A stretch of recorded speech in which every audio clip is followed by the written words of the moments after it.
Bom dia, meus queridos e amados irmãos em todo o Brasil, também aos meus queridos e amados irmãos que estiverem me assistindo em outro país, qualquer que seja o país, né?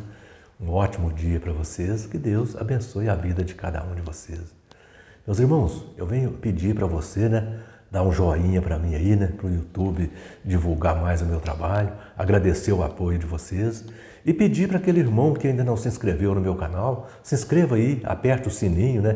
Para o YouTube notificar você cada vez que sair um vídeo novo e me ajude a chegar aos 2.000 inscritos, né? Que já está bem pertinho, já estou aproximando já. Meus irmãos, eu vou direto ao assunto porque o assunto hoje é muito longo, eu não posso demorar aqui. Hoje eu vou falar da hipocrisia dessa maldita organização religiosa, né, das Testemunhas de Jeová. Essa maldita organização que tantos males tem feito para as pessoas. E o pior de tudo, né, faz tudo em nome de Deus. Prejudicam tantas pessoas e diz que é em nome de Deus. Bom, esses dirigentes deles são cara de pau. E as Testemunhas de Jeová parece que estão hipnotizadas. As Testemunhas de Jeová não vê nada. Elas estavam ali, ó. Você pode passar. Oi, acorda, acorda. As Testemunhas de Jeová ainda defende eles. Meu Deus do céu, gente, quanta coisa. Preste atenção aqui, ó.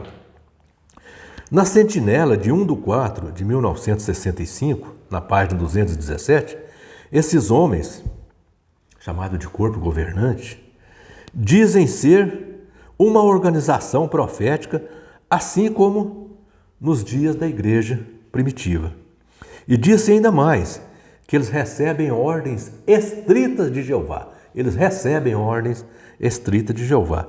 E não pode tratar com desprezo o profetizar deles, não. Não pode tratar com desprezo o profetizar deles. Até aí tudo bem. Mas, e quando eles voltam atrás no que falaram? Será que foi Jeová que mudou de ideia? Será que foi Jeová? Porque tem que ser, né?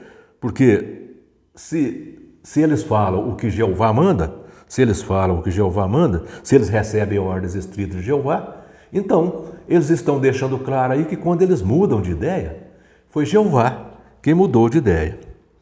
Mas preste atenção, Testemunha de Jeová. Se o corpo governante disser que foi Jeová quem mudou de ideia, se eles disserem que foi Jeová quem mudou de ideia, que não foi eles que foi Jeová que mudou de ideia, eles estão blasfemando contra Deus. Eles estão blasfemando contra Deus. Sabe por quê? Sabe por quê que eles estão blasfemando contra Deus? Preste atenção. Vou falar de alguns textos aqui que mostram que Deus não muda, que Deus não volta atrás. Ó, Tiago capítulo 1, versículo 17, diz que Deus não mente. Malaquias capítulo 3, versículo 6, diz que Deus não mente. Isaías capítulo 55, versículo 11, diz que a palavra que sai da boca de Deus não volta sem realizar aquilo a que se propôs. E também tem Hebreus capítulo 6, versículo 18, que diz que Deus não mente. Então veja, meus irmãos, esses textos referidos aqui, eles deixam claro que Deus não muda. Deus não muda. Agora, eu vou citar aqui uma mudança radical que as Testemunhas de Jeová fizeram recentemente, ou seja, que o corpo governante das Testemunhas de Jeová fizeram recentemente. Por exemplo, na revista A Sentinela de 1/12 de 1952, nas página 191, parágrafo 14 e 16, veja o que é que mostra ali, quer ver? Ali está mostrando que um desassociado, ou seja, um excluído, ele pode até assistir às reuniões das Testemunhas de Jeová, mas porque as portas estão abertas ao público. Ninguém deve dirigir-se a ele em hipótese alguma. Não podem dizer a ele como vai, tudo bem, seja bem-vindo, até logo. Tem que evitá-lo completamente. Por quê? Porque ele é um filho do diabo. Esse excluído ou desassociado não é bem-vindo na congregação. Isso é o que a revista deixa claro. Por quê? Porque ele é um filho do diabo. E na revista A Sentinela, de 1/5 de 1954, páginas 79 e 80, diz que um desassociado vai ao salão do reino não por convite ou por ser bem-vindo. Não por convite ou por ser bem-vindo. Preste atenção. Mas por sua intromissão indesejável, porque ele é filho do diabo. Agora, eu gostaria de fazer uma pergunta aqui. Tem uma pergunta aqui que essa não me deixa calar. Essa pergunta eu tenho que fazer ela. Essa organização não é profética? Eles não deixaram claro lá que essa organização é profética? Que ninguém pode desprezar o profetizar dela? Por que na revista A Sentinela, porque na revista A Sentinela, de 1/4 de 1965, página 217, eles dizem que essa organização é profética. Não sou eu que estou falando, não. Foi eles que disseram que essa organização é profética. Agora, eu suponho que, uma vez que ela é uma organização profética, as suas profecias vêm de Deus. Se ela é profética, as suas profecias vêm de Deus. Até porque, no tempo ali dos profetas, os profetas não falavam por si próprios. Eles falavam o que Deus passava para eles, né? Eles recebiam de Deus a mensagem para profetizar. Então, se essa organização é uma organização profética, então eu suponho que ela recebe as coisas de Deus, então as coisas que eles falam têm que se cumprir. Veja, mas não é isso que acontece, não. Não é isso que acontece, não. Olha, recentemente eles afrouxaram as regras quanto aos desassociados ou aos excluídos.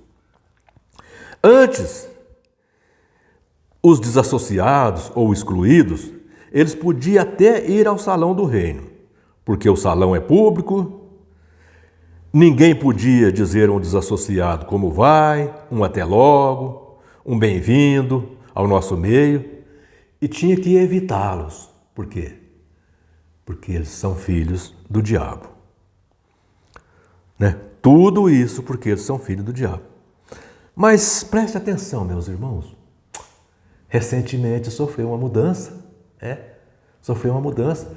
Jeová mudou. Será que foi Jeová que mudou ou será que foi o corpo governante que mudou? Agora já pode.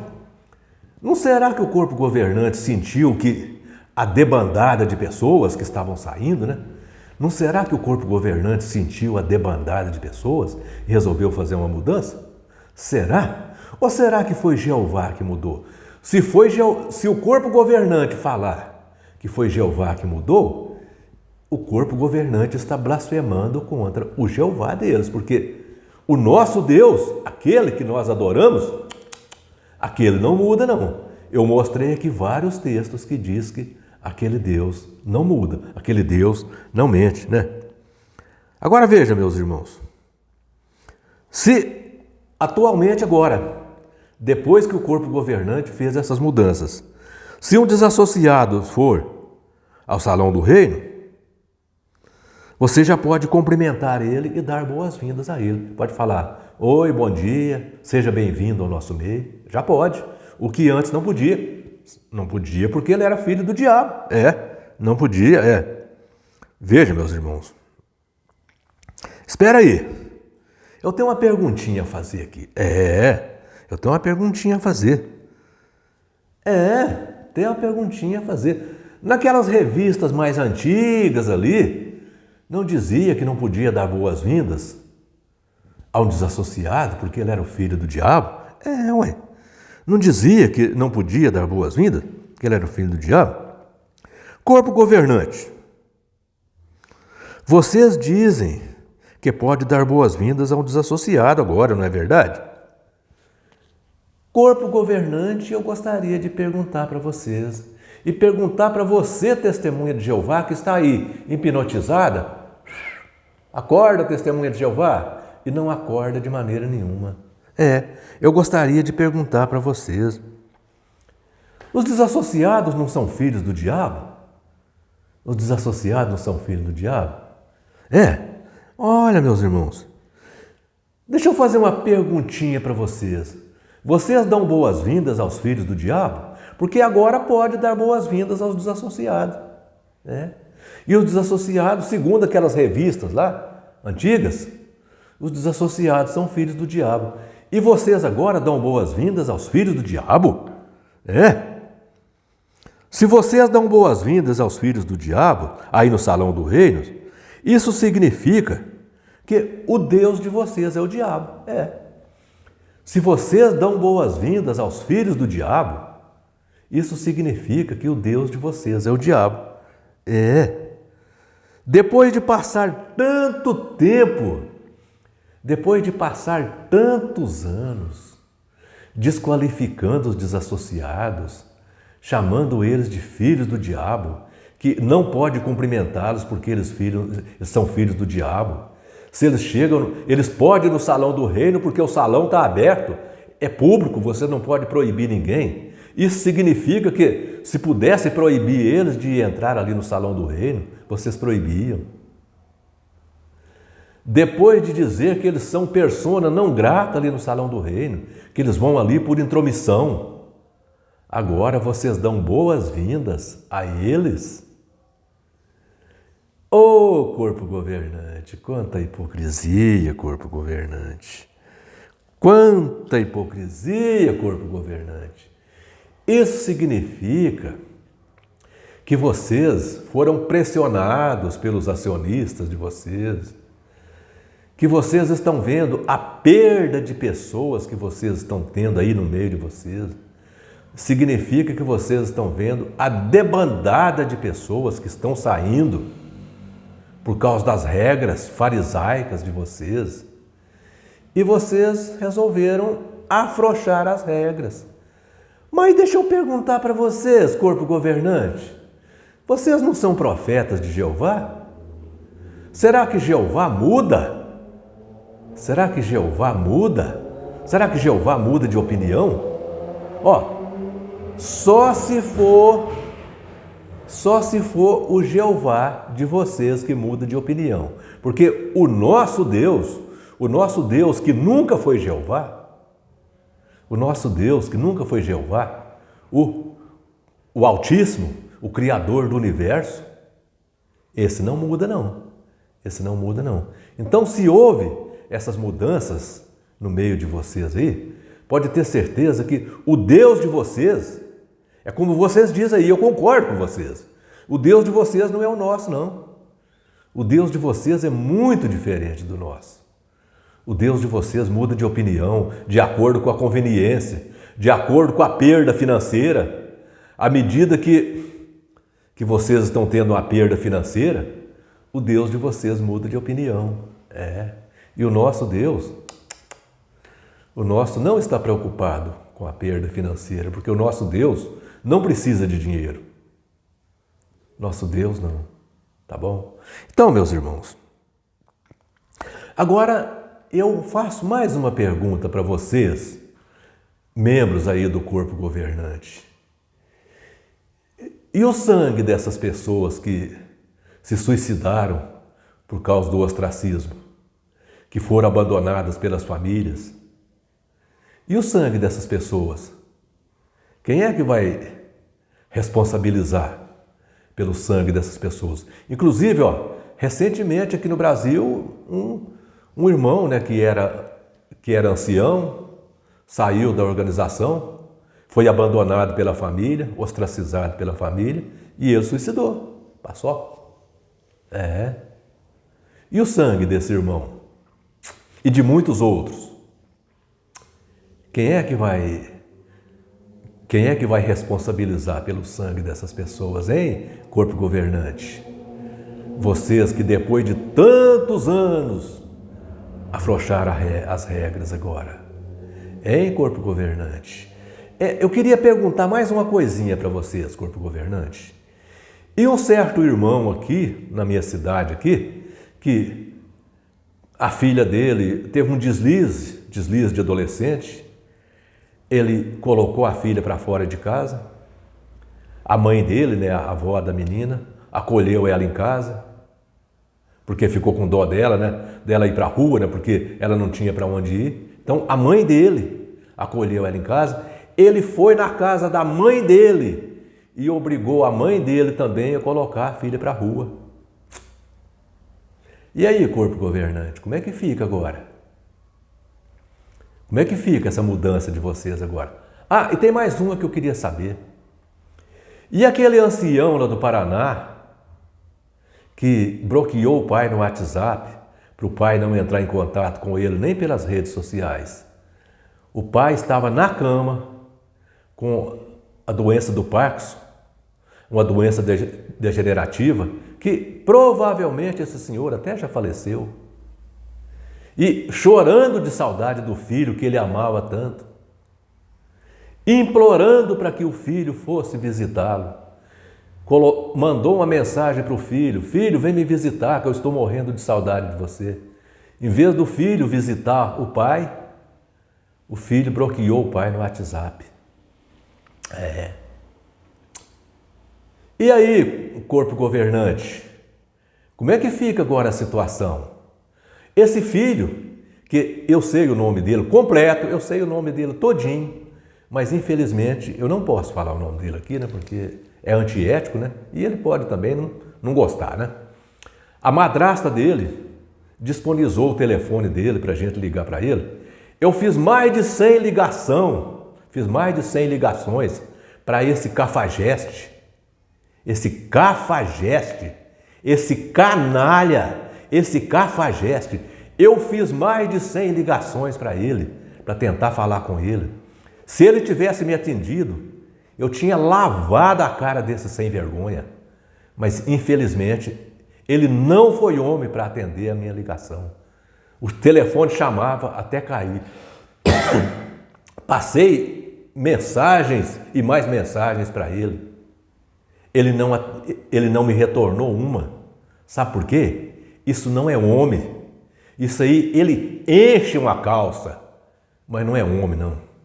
Porque o homem que tem coragem de abandonar um pai em cima de uma cama, definhando com uma doença degenerativa, cada vez morrendo aos poucos, sabendo que aquele pai nunca vai recuperar daquela doença, que o pai vai definhar até morrer. E o pai passa uma mensagem para ele dizendo: filho, vem aqui na minha casa que eu te amo, eu estou morrendo de saudade de você. E esse enche calça, porque não pode chamar isso de homem, esse enche calça teve coragem de bloquear o pai no WhatsApp, para o pai não falar com ele nem pelo WhatsApp. Eu não sei se a gente chama isso de ser humano, não. Eu não sei. Aliás, eu acho que se fosse um animal que tivesse nessa situação, talvez tivesse mais consideração. Sabe por quê? É porque dificilmente um animal abandona ali por exemplo, quando a gente vê ali no reino animal, você pode notar que os animais são mais unidos do que certas pessoas, né? Os animais são mais unidos do que certas pessoas. Eu fico olhando no reino animal, ali quando um leão ataca um búfalo, a manada vem toda em defesa dele. Então, ali mostra que, embora os animais são irracionais, eles são unidos. E esse camarada, esse ancião, se eu chamar ele de animal, eu acho que eu estou ofendendo os animais. Eu acho que ele não merece ser chamado de animal. Ter capacidade de fazer isso com o próprio pai, amando de 9 homens que ele nem sequer conhece e talvez nunca vai conhecer. Isso é ser muito cafajeste. Isso é ser muito cafajeste. Como eu gostaria que ele tivesse atendido pelo menos uma ligação minha das que eu fiz para ele. Ele ia ouvir umas poucas e boas. Mas ele não é um homem nem para atender uma ligação da gente. Então, isso aí. Ele enche uma calça, porque homem, esse cara nunca foi. E esse corpo governante que fica aí criando essas regras farisaicas, não vale nada, não vale nada, não vale o que come. Esse corpo governante que fica aí criando essas regras farisaicas, não vale o que come. Eles criam as regras farisaicas e depois, quando vê que as regras farisaicas deles estão dando prejuízo financeiro para eles, aí eles vêm igual um gatinho, afrouxa as regras. Eu não vou falar mais, tem mais coisa que eu vou falar aqui, mas para o próximo vídeo.